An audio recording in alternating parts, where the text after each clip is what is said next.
है उनको मुबारक हो। और इस भाषा के बारे में 2-3 गलतफहमियां दिमाग से निकाल दीजिए। अंग्रेजी अंतर्राष्ट्रीय भाषा नहीं है।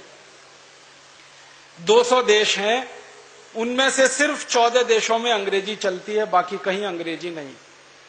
फ्रांस में फ्रेंच है, जर्मनी में जर्मन है, रूस में रशियन है, जापान में जापानीज है, चीन में चाइनीज है, हॉलैंड में उनकी अपनी भाषा है, डेनमार्क में डेनिश है। सब देशों की अपनी भाषाएं हैं। अंग्रेजी सिर्फ उन्हीं देशों में है जो अंग्रेजों के गुलाम थे। Australia, New Zealand, Canada, Bharat, Pakistan, Bangladesh, America, ये सब अंग्रेजों के गुलाम देश हैं, इसलिए अंग्रेजी, बाकी नहीं है। और अंग्रेजी दुनिया की सबसे रद्दी भाषा है क्योंकि शब्दों की संख्या सबसे कम है और व्याकरण इसका सबसे ज्यादा मूर्खता वाला है। यूनाइटेड नेशंस में भी अंग्रेजी नहीं चलती, वो फ्रेंच में काम करते हैं। एक बार मैंने पूछा उन लोगों को कि आप अंग्रेजी में काम क्यों नहीं करते, उन्होंने कहा बेकार भाषा है। फ्रेंच में क्यों काम करते हैं, वो कहते हैं बहुत वैज्ञानिक भाषा है।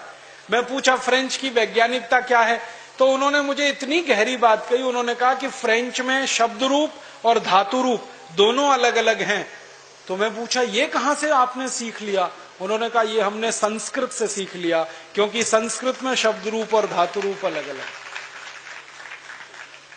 संस्कृत दुनिया की सब भाषाओं की मां है, इसलिए संस्कृत सीखिए, लोगों को सिखाइए, संस्कृत बोलिए, लोगों को बुलवाइए। हिंदी सीखिए, हिंदी सिखाइए, मराठी, तमिल, तेलुगु, कन्नड़ सीखिए, सिखाइए। इस अंग्रेजी की टांग मत तोड़िए। फिर आप बोलेंगे जी दुनिया में व्यापार करना है तो अंग्रेजी चाहिए, बिल्कुल नहीं चाहिए। जापान के लोग सारी दुनिया में व्यापार करते हैं जापानीज में, जर्मनी के लोग सारी दुनिया में व्यापार करते हैं जर्मन में, रूस के लोग सारी दुनिया में व्यापार करते हैं रशियन में। अगर वो ये सब कर सकते हैं तो हम भी कर सकते हैं हिंदी में और संस्कृत में। अंग्रेजी सिर्फ उन्हीं लोगों को सीखनी चाहिए जो इंग्लैंड जाएं, और जब जाएं वीजा मिले तो सीख लेना। अभी से क्यों दिमाग खराब कर रहे हो अपना। और इंग्लैंड जाने का वीजा 115 करोड़ को तो मिलने वाला है नहीं, तो जबरदस्ती बचपन से क्यों सिखा रहे हो इन सबको।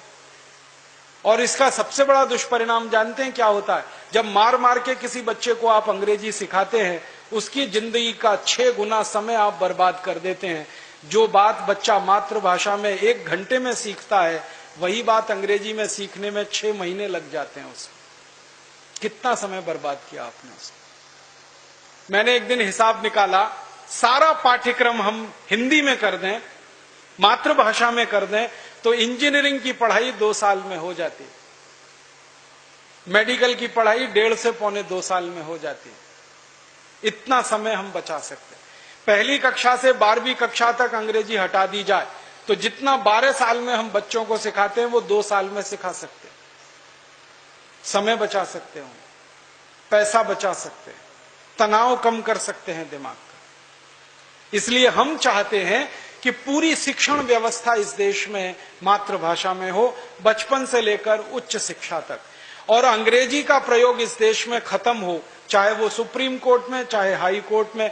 अगर सुप्रीम कोर्ट में हम मुकदमा करें तो मैं हिंदी जानता हूं, जज को भी हिंदी आनी चाहिए, और जज अगर हिंदी नहीं जानता तो उसको सुप्रीम कोर्ट में लाने की जरूरत क्या है। जिनको हिंदी आती है उनको जज बनाओ,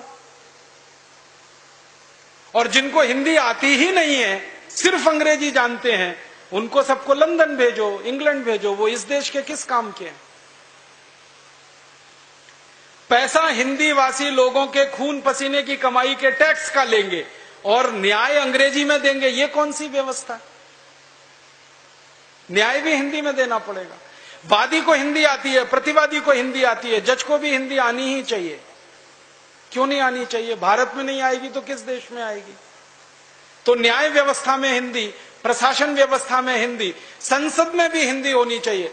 मुझे तो बहुत नेताओं पर क्रोध आता है, वोट मांगने के लिए जब वो आते हैं तो मातृभाषा में आपसे बात करेंगे, गधे को बाप बनाएंगे। संसद में चुनकर ही पहुंचते हैं तो गिटपिट अंग्रेजी बोलना चालू कर देते हैं।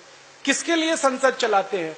1% लोगों को इस देश में अंग्रेजी समझती है, 99% लोगों को नहीं समझती। संसद में किसको सुनाने के लिए अंग्रेजी में बात करते हैं।